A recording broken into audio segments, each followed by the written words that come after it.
YouTubers that be out here straight lying to people on YouTube and sending people down here and not helping them. That happened to my family. Y'all are wicked as hell. It's like I feel like you guys have a separate hell just for you guys, because how do you send people here with your good conscience and you're scamming people? Like,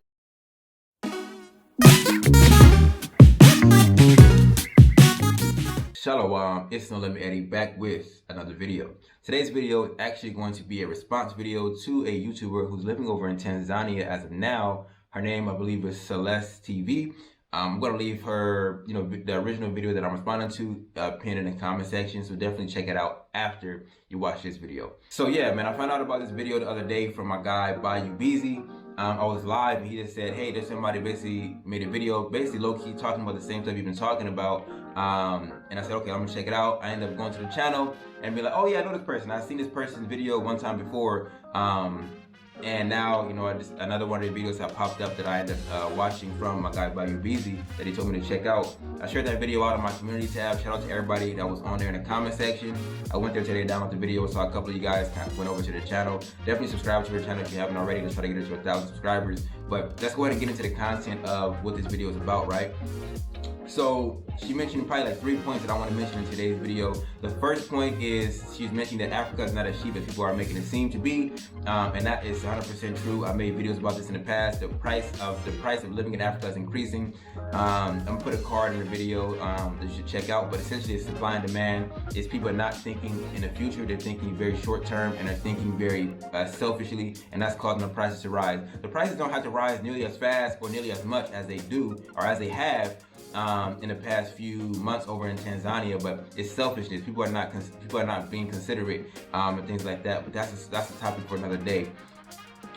When it comes to the things being expensive, but people telling you that it's cheap, what happens is, and why this is a really big problem, is people are planning and budgeting based off of the things they see on these YouTube videos. So if they see, okay, I can get a house for this price, I can get land for this price, I can get food for this price, I can get this for this price, and then they come here and realize, whoa, okay, that was not what I planned for, that was not what I budgeted for. They end up spending the money they had saved way quicker than they thought they would.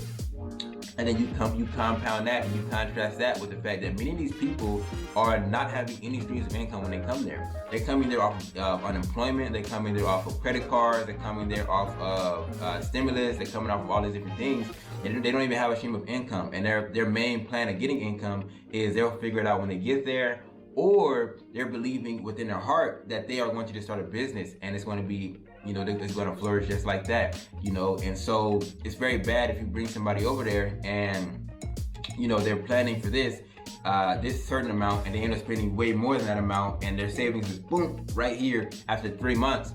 It's a dangerous situation to be in. And so that's the first thing about the lie about saying Africa is cheap, and it's not really cheap. It's kind of affecting people's planning and budgeting. Simultaneously, another thing that occurs because of the myth that Africa is cheap, and that myth being perpetrated quite a bit on YouTube, is that people end up spending far more money than they would normally spend because they believe everything is cheap. So they'll go to the market and then the dealer will say a price and throw the money down. And they're not telling you, hey, if you are American and you are in Tanzania, they're going to overcharge you at least by 50%.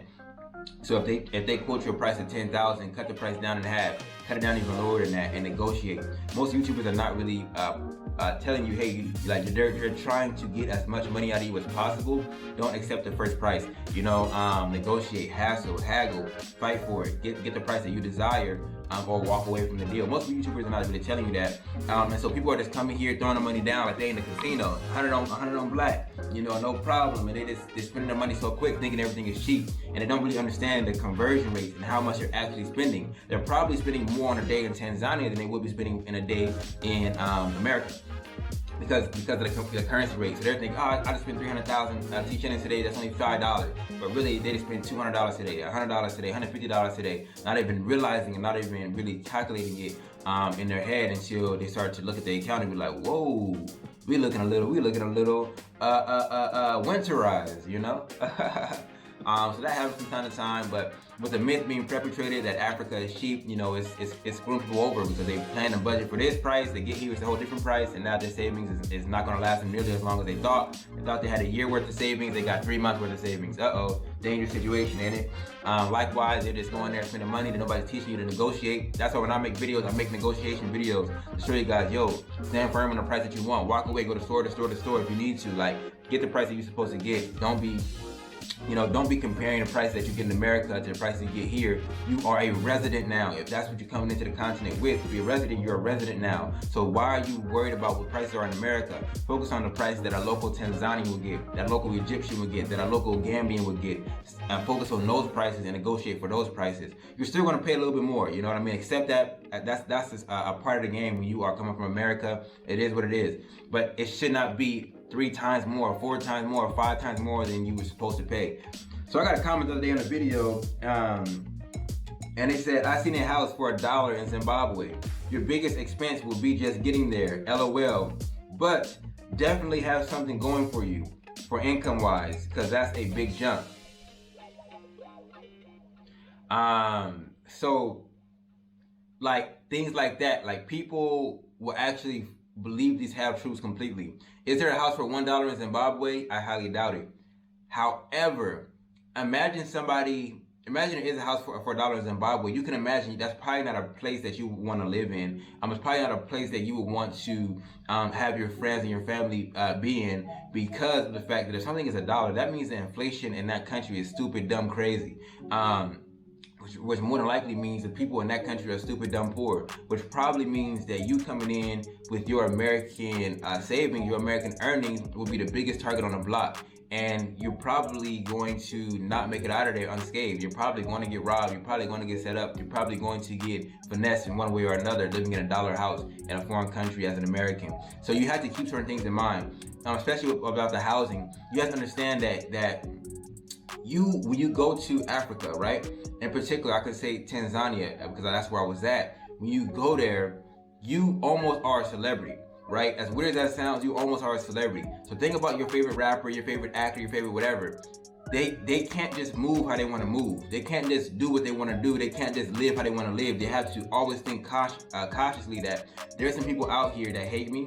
There's some people out here that would like to, see wicked things happen to me. There's some people out here who love my work so much that they can almost become stalkers. It's different levels that you have to think about it.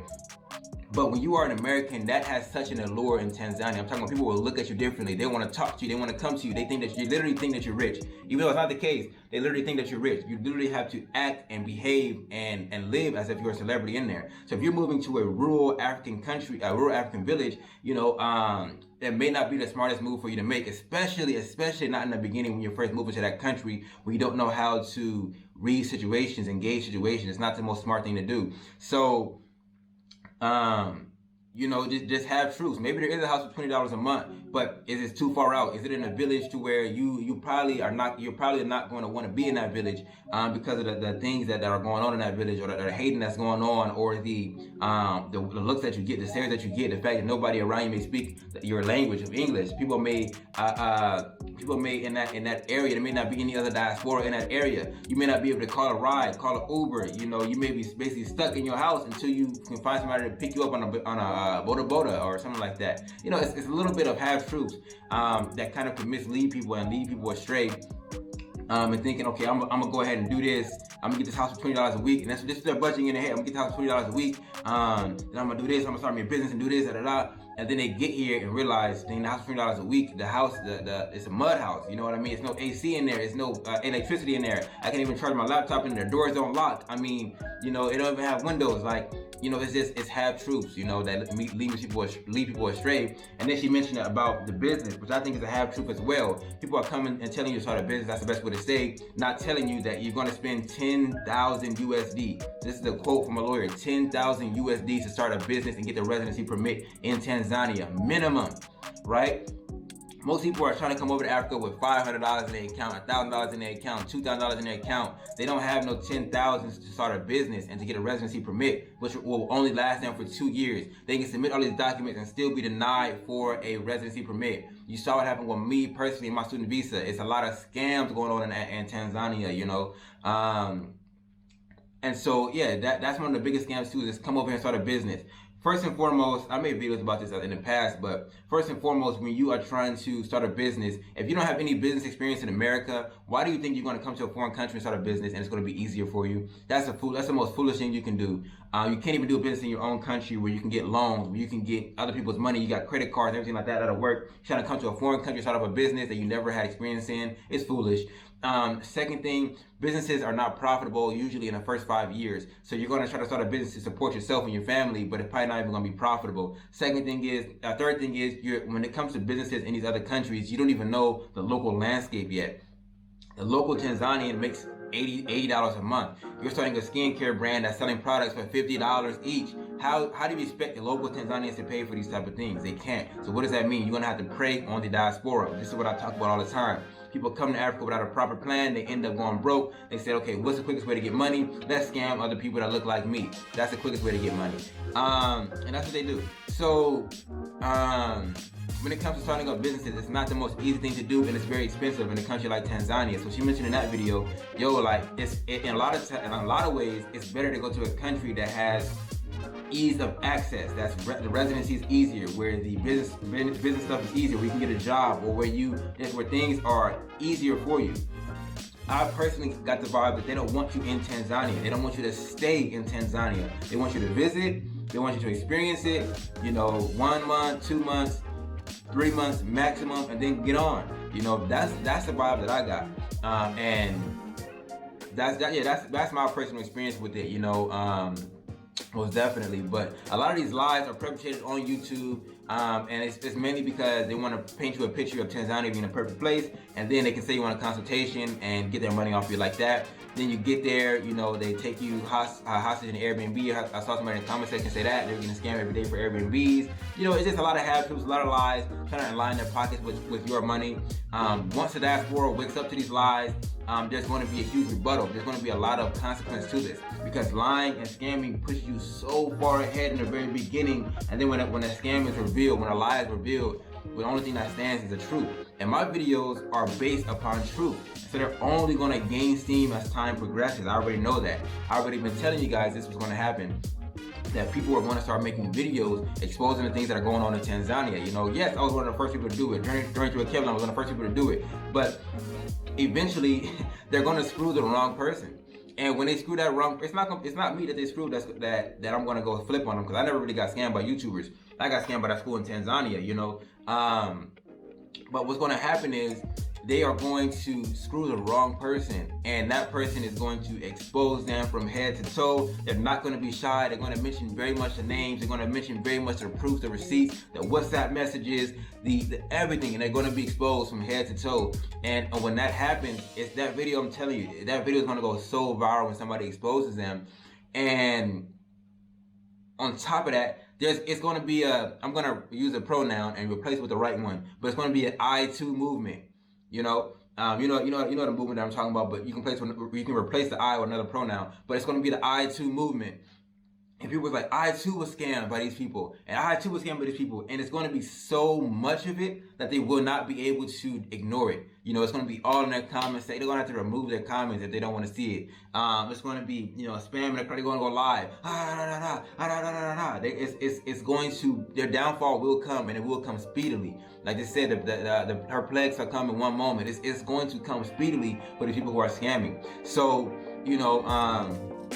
for all of you guys who are doing the scamming, man, it's just stop it, really. But I know you're not going to stop. For people like Celeste TV, man, you're basically going to be outcasted. I'm pretty sure you know this from a lot of circles, because of the fact that you are going to keep it 100% legit. And people in Tanzania are not gangster. They're not 10-toe people. They're not people that really will stand with their chest out on what they believe. They're people who, you know, don't really have morals and don't really have a compass in which they align themselves with. They just align themselves with whatever is popular at this moment in time. So, you know, that's one thing that I know. You know, especially when I was scammed by the school, you can see that most people never even shared the video out. People even never made a video responding to it. Shout out to Drills on the Run, shout out to Journey to a Kevlon. Most people never even made a video, shout out to Go Black to Africa. Most people never made videos responding to it, to talk about it. And that lets you know they don't really care about the diaspora. If you really cared about the diaspora, you should be exposing the scams that are going on. You should be exposing the wicked things that are happening, that we can prevent other people from in the future getting scammed and things like that. But they don't really have that love in their heart, you know. So when they do get exposed, it's going to be pretty bad for them. All the money that they made disappeared just like that. Why? Because they're bringing it in at such a fast rate at this moment in time. They never made money before, so they're bringing it in at such a fast moment. They're bringing it in so fast at this moment in time. They're getting so much of it at this moment in time that they're spinning it, and then when that thing comes, boom, it's gonna really set them back to screw them, you know, in the long run.